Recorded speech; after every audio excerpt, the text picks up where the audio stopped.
Let us celebrate every day of importance together. Today, for the first time in history, on the 18th of September 2020, we celebrate the International Equal Pay Day. It represents the long standing efforts towards the achievement of equal pay for work of equal value. It is built on the UN's commitment to human rights and against all forms of discrimination, including the discrimination to women and girls.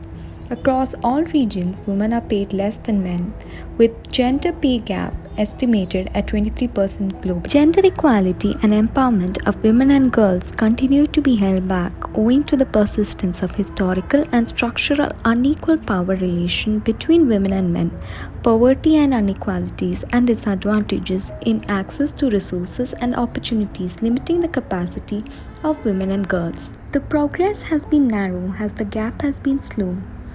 Though equal pay has been endorsed widely, in practice it has been the most difficult. In order to ensure that no one is left behind, the Sustainable Development Goal addressed the need to achieve gender equality and empowerment to all women and girls.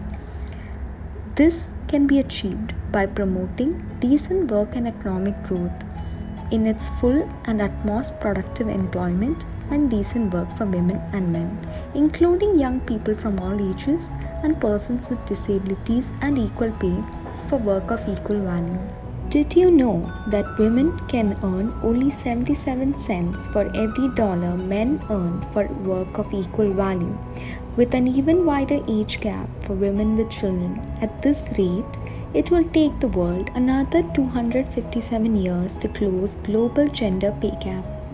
Women are also concentrated in lower paid, lower skilled work with great job insecurities and underrepresented in decision making roles. Women also carry out at least 2.5 times more unpaid housework and care work than men.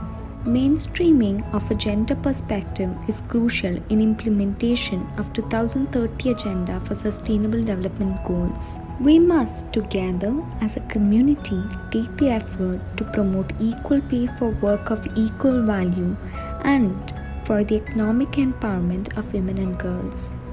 Today, I want to change pay inequality for tomorrow. Today, let us all get together and celebrate this day with the agenda of empowering each other. Together, with the same mindset, we can and we will bring about this change. Do not forget to share it to bring about this big change. Together, we will.